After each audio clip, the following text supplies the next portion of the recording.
Hello mga kasari, it's me again, Jennifer S. So for today's video, gusto kong ituro sa inyo kung paano maging successful ang inyong tindahan, lalo na ikaw ay baguhan pa lamang. So pero bago yan, pakipindot po ito, yung ating subscription button kung bago ka pa lang dito sa ating channel, at para maging updated ka, pakipindot na rin ang ating bell all dyan mga kasari. So for today, sa video gusto kong i-share sa inyo mga kasari kung paano ba natin palalaguin. Paano ba maging successful ang isang tindahan? Ano ba yung mga basic tips na dapat nyong malaman? Kasi ako po ay matagal na dito sa isang tindahan na ito at ilang taon na ako dito. At simula lang ito sa maliit na puhunan at ito na ngayon ang ating sari-sari store. So gusto kong i-share sa inyo mga kasari, ano ho bang aking ginawa? At naging ganito ang aking tindahan. Nakapamili tayo ng mga gamit, nakapagpa-renovate tayo. Meron tayong mga 2 gondola dyan. Meron pang 10 gondola dito na black sa likod. Nakabili na rin tayo, naka-invest tayo ng ating freezer, which is ang ating pang-ice. Ayan, meron na tayong 2 malaking ref dyan. At marami tayong mga bigas. Kung kayo ay nakasunod dito sa aking tindahan, sa aking channel, so alam nyo kung ano meron dito sa aking tindahan. So, nag-start lang po tayo dyan sa maliit na puhunan. So, ano ho ba ang aking ginawa mga kasari? Simpleng tips lang po ang ginagawa ko dito na routine po araw-araw at inuulit-ulit ko yan sa pamamagitan ng pag ako po ay nagbubukas at before po ako nag-i-end sa aking session, sa aking pagtitindahan dito sa aking sari-sari store, meron po akong mga basic na mga ginagawa bago ako mag-close. Ayan. So, bago ako mag-close mga kasari, of course, binibilang ko ang aking benta kung nakaka-reach ba tayo sa ating 5-digit sales target every day. So, so far mga kasari, dahil naging ganito na ang itsura at inayos-ayos natin ang ating tindahan, always hit na tayo sa ating target at lumalagpas pa tayo mga kasari. At yan, dahil dyan gusto kong i-share sa inyo. Ano ba yung aking mga style? Ayan, simpleng style na alam kong kaya nyo i-adapt mga kasari. Para maging ganito din ang yung tindahan, no? Magiging successful din kagaya ko. Ayan. So much for that. Number 1 mga kasari, diretso na tayo. Mabilisan lang kasi maraming mga interruption, maraming mga bumibili. So, eto mga kasari, number 1 kong ginagawa, pag nag-close ako sa gabi, binibilang ko ang aking benta kung nakahit ba tayo sa ating sales target every day. So sana sabi ko na nakakahit tayo lagi dahil laging ganito na natin. So, hindi naman tayo makakahit sa 5-digit sales target kapag hindi naman marami ang kumpanya. So, dahil nagsisimula ka pa lang, of course, hindi mo pa yan mahihit. Pero, later on, mahihit mo yan kapag maparami mo na at mapakumpleto mo na ang iyong sari-sari store. So, paano nga ba yan gagawin? Ayun. Ituturo kasi yung mga kasari. Number 1 is, ayun na, bago ako magsasara yan, i-check ko muna kung ano yung mga wala na paninda ko at isusulat ko yan. At everyday talagang inoobserbahan ko kung ano ba yung mga paninda na mabilis maubos dito sa aking tindahan at nililista ko yan. Ayan, nililista ko. Sige, ganito pala is mabenta dito na area. Kasi yung tindahan mo, depende mo yan sa area, no? So, depende kung anong mabilis mabenta sa inyong tindahan, kung ano ba yung fast moving number 1. So, yung sinusulat ko yan, nililist ko yan, at lagi kong chinecheck na yung item na yan is laging nandyan. Hindi siya dapat mawalan, hindi siya dapat maubusan. Yun ang aking tip number 1. Always check your fast-moving items and don't ever na mapaubos ka na wala na sa iyong estante. Dapat laging meron niyang extra na item na bago man yan maubos is nakapamili ka na. Yun ang aking number 1 tips para magiging tuloy-tuloy ang kitaan sa iyong sari-sari. Ayan, may mga bumibili lang, nakakakuha tayo ng 3 bentahan, 3 person yung aking inatis mga kasari. So, tuloy na po tayo. Dito tayo sa tip number 2. So, yung ating tips number 2 mga kasari, ito ay super ding mahalaga. No? Bukod sa yung tip number 1 natin na nag-check na tayo ng ano yung ba yung fast moving sa ating tindahan. Dito naman tayo sa against mga kasari. Sa tip number 2. Yung ating tip number 2 naman, ito yung ating slow moving item. Yung slow-moving item, dapat natin meron tayong 2 or 3 item lamang ang inyong umpisahang bibilhin, lalo na ikaw ay baguhan pa lamang na mag-start sa iyong sari-sari store, or isa lang, pwede na. Dapat meron kang isang nakalagay dyan, meron kang isang spaghetti sauce. Ayan, hindi yan mabenta, hindi yan fast moving. Occasional lang yan, pero may naghahanap, may mga birthday, may mga celebration, may mga kaibigan na bumibisita sa mga bahay ng mga friends nila. Ayun, so meron silang mga gano'n na nagluluto sila ng mga snacks, yung mga maliliit na tigo 1/2 kilo na spaghetti pasta, yung mga gano'n. Dapat meron ka nun. Yun yung ating tip number 2. Kaya itong tindahan ko mga kasari is naging mabenta rin, naging mabili rin kasi tinatayo din kahit na medyo malayuan sila. Kasi alam nila na meron ako yan. Meron ako mga pasimple-simpleng mga paninda na hindi agad-agad makikita sa isang sari-sari store. Meron ako niyan. Kahit dalawa, tatlo, meron ako niyan sa aking estante.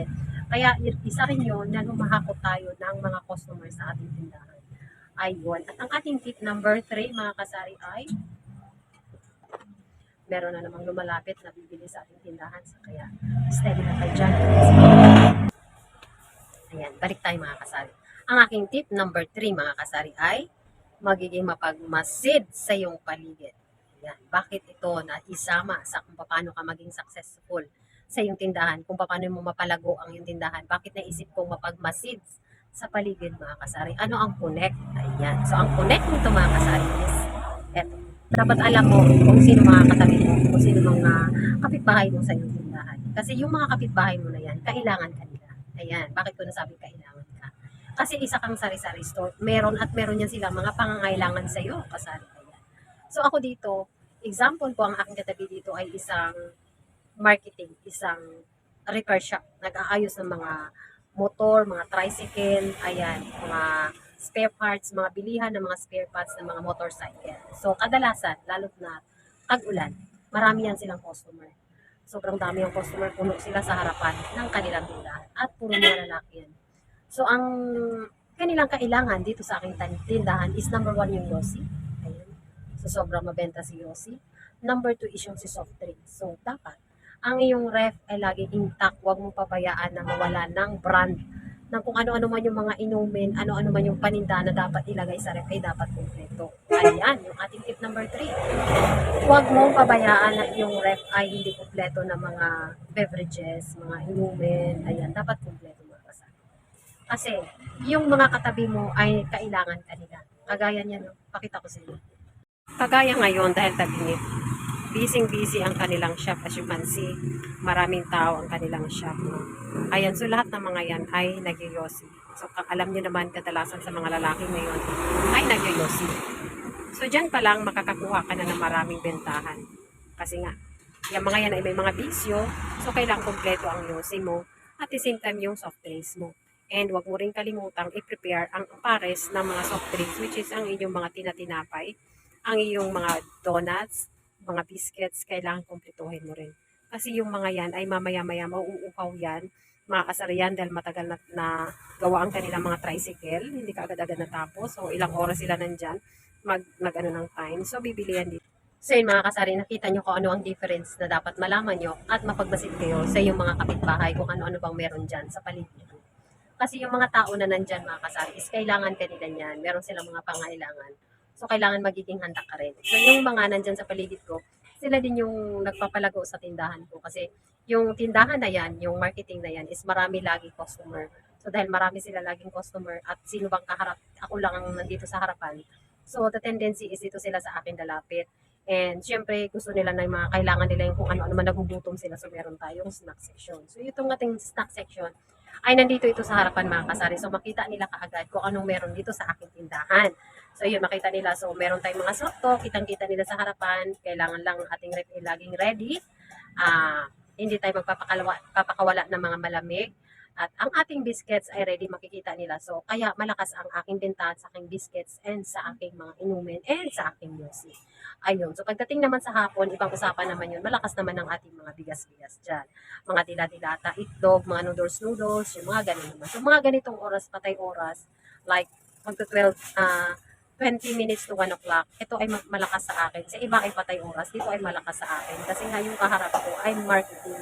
Laging maraming tao, nagtatambay, nagpapagawa, bumibili sa kanila, nagugutom na uuhaw, dito sila lalapit sa akin. So yun ang ating tip number 3, mapagmasid, alamin kung anong mga pangangailangan ng paligid natin at the same time para tayo sa sarili natin bilang isang sari-sari store owner ay makapaghanda na maserbisyuhan sila at kumpleto tayo, dagdag kita sa ating tindahan. So yun lang po mga kasari ang aking tip number 3 ngayong araw na ito. Kung paano natin palaguin 3 simple basic tips patungo sa paglago ng ating tindahan. Yun ang aking itinuro sa inyo ngayong araw na ito. At kung bago ka pa lang mga kasari sa aking channel at hindi ka pa nakapag-subscribe, huwag po kalimutang mag-subscribe para po maging updated ka. Bell on na rin mga kasari sa ating sari-sari store. Ano? Naghahanap siya ng gata. So, ayan, nakita niyo mga kasari, narinig niyo naman, may bumibili sa akin ng gata. So, hindi kasi lahat ng mga sari-sari store ay kumpleto. So, nagsisingle motor pa yun siya. Malayo pa yun siya, pero bago siya darating sa akin, dadaanan niya yung 6 na tindahan bago ako pang 7. Kasi nandun yun siya sa pinaka, medyo doon sa may unahan. Pero dito pa siya sa akin pumupunta dahil alam niya na kumpleto ang ating tindahan. So, yun ang pinaka-advantage mga kasari ka. Kahit na malayo ka, pupuntahan ang tindahan mo kapag lahat ng hahanapin ni customer ay meron ka. So, yun lang ang aking tips ngayong araw na ito, pahabol. Kumpletuhin ang paninda para kahit na malayo ikaw ay pupunta ni customer. So, thank you so much guys for watching. And sana may natutunan ka sa pag-share ko ngayong araw. At kung nagustuhan mo naman, huwag kalimutang mag-subscribe mga kasari. So, thank you so much guys for watching and see you again on my next video. Bye! God bless everyone!